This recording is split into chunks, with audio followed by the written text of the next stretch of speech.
Hello, today I am talking about as a senior dealing with autoimmune diseases. I have, I'm a pre-diabetic, I have alpha-gal and Hashimoto's, which is a thyroid disorder. Please like and subscribe. Thank you. And sometimes it can be challenging eating for multiple health issues. For me, I was already used to eating low carb, so it might have come easier to me than some, or harder than some. For breakfast, I make my own smoothie. I use frozen fruits, that way I don't have to worry about anything wasting. Uh, Mainly blueberries and a few strawberries. Then I'll add chia seeds and various spices for my health issues, cinnamon being one of them that I add every day. I use turmeric every day, and the others vary, whatever's in front of me, I guess, but they're all picked out for my health issues. And I've used hemp seeds in the past, but you can't put everything into one food item. And I use a cashew milk that I add sometimes. It gives it a more creamier texture. And then I'll top it with water. I don't add full cashew milk to it, or I've added coconut before. But I didn't see any health benefits really for me for the coconut. That's my breakfast, is that morning shake 99% of the time. And my snacks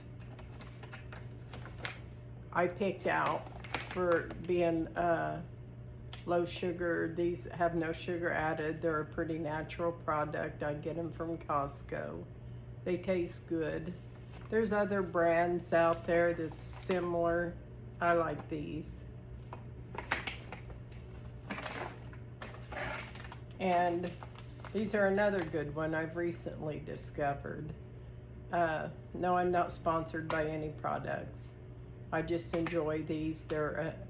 These are only 3 ingredients. The chocolate, dark chocolate, quinoa, and sea salt. And they're amazingly good for such minimal ingredients. Now Walmart's is carrying more things that's got minimal ingredients. Simple Choice, I think, might be their name. But I do not know that they have something real similar to that, but they do have some good products. And I'm glad to see more stores carrying some healthier choice stuff. And when I do not feel like cooking, like lunches,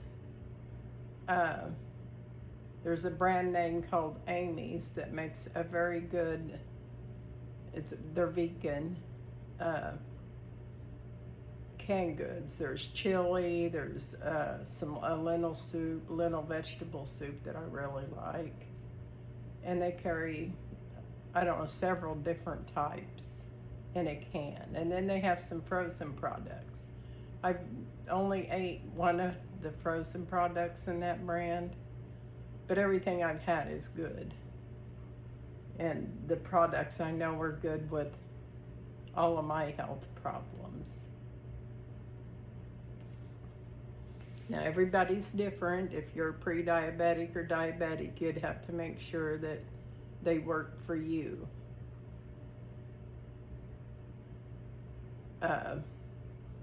I can't eat gluten, so that counts out a lot of like noodle type stuff, so I've tried the gluten-free products, and most of them I consider junk. They're not healthy for you. But if you're really craving, say, spaghetti, it's worth a try. And if it's mixed in with other ingredients, I've never tried spaghetti with the gluten-free noodles. But I have tried noodles made with other stuff, and it was okay. You didn't notice any big difference. It's been a while since I tried anything with noodles. I don't eat a lot of breads, but there is several gluten-free breads out there. And Amy's products are all gluten-free. And luckily, there's more gluten-free products in the stores. I live in a small town, so I'm limited to what I can purchase in my area. I go to Costco about once a month, and the few things that I know that I like there, I stock up on them. I also get my coffee there.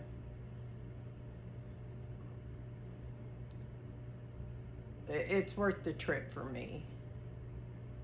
Now, if you're going to be blending fruits that are frozen, you want to get a good personal blender. I recommend the Ninja brand. It's worked wonderful. I had a cheaper brand at first, and I'm sure it would have worked perfectly fine for fresh produce. But frozen's a little harder to blend. So you want something with a good strong motor on it. And after getting a Ninja, it was like a world of difference. But I'm sure there's other brands. The motor, I think, is your main thing you'd want to look at to make sure it has a good enough motor to blend what you're wanting it to blend.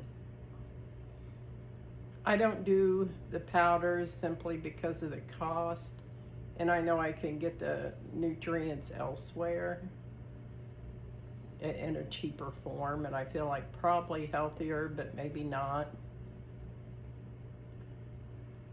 If you can afford that route, I'm sure it's perfectly acceptable. My lunches are mainly like chicken, because the alpha gal, I can't eat beef or pork. But my general lunch is a piece of chicken with vegetables. And I get the frozen vegetables because they're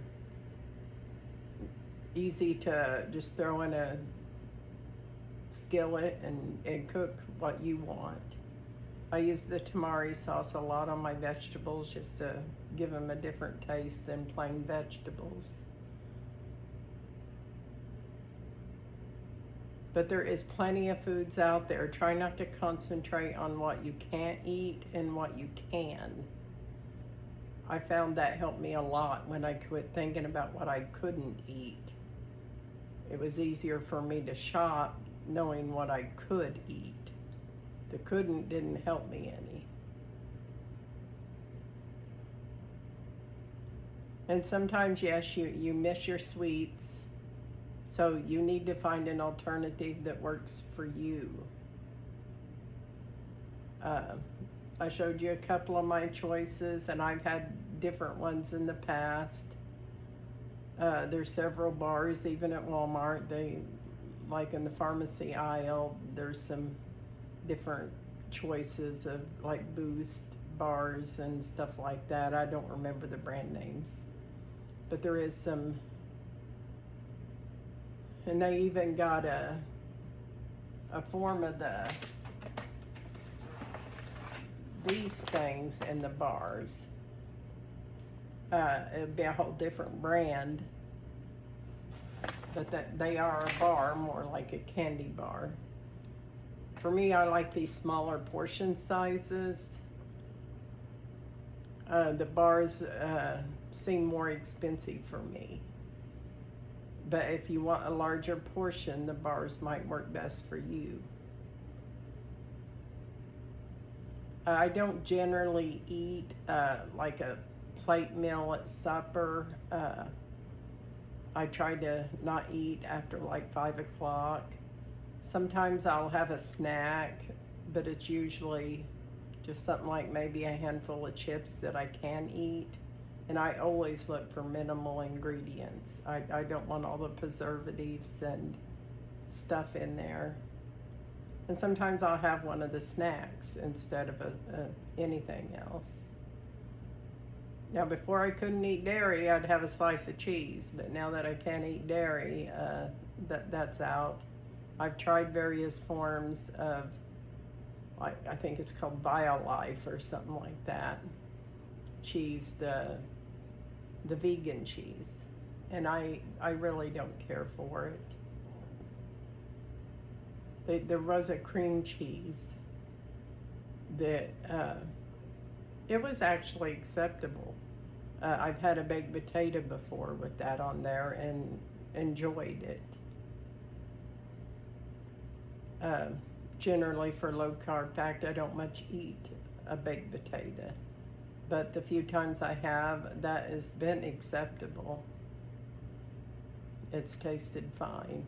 I prefer, if I want potato, to chunk it up and put it in with the vegetables. That way I can get a smaller portion and just not eat the whole potato at once. And yes, I like leftovers. I can eat the remainder the next day and not have to fully cook it, just heat it back up. But when you're limited in your meat choices, you need to get creative on cooking your chicken a different way because you really get sick of it. I have several ways I like to cook it. A chicken and mushroom right now is one of my favorites, but that's going to vary. Sometimes I cook my chicken in an Instapot with different spices. Sometimes I cook it in the oven. I don't generally bread it because that's going to add carbs. Yes, I could use gluten-free flour, but it's going to add carbs. And I don't really enjoy cooking. I cook because I want something to eat and would like it to taste halfway decent. Otherwise, I'd probably never cook. And I try to get your exercise. I think exercise is important along with the eating healthy. And if you need vegetables in your diet rather than the fruits, sometimes I add vegetables to my morning shake, or you can make a whole nother morning shake with vegetables. I've done that, but it's not something I do every day. And actually, you can add a lot of different vegetables and it still tastes pretty good, especially if you throw a couple of, say, strawberries in with it, or a fig. I don't use figs much because of the sugar content. I like to keep everything low sugar. I don't generally use sugar at all. But figs are a high sugar fruit. And I don't use bananas because of the same. It's just got too much sugar. And if you peel a banana, I feel like I need to eat the whole thing. Well, that's going to be a shake all within itself. So I generally just don't do bananas. Avocados I add to my morning shake a lot because I believe they're healthy, but I don't really like to eat them. But avocados is a wonderful to add to either your shake or your meals if you enjoy them all by themselves. But all we can do is do what we can do and hope it's good enough. And you all have a wonderful day. Thank you.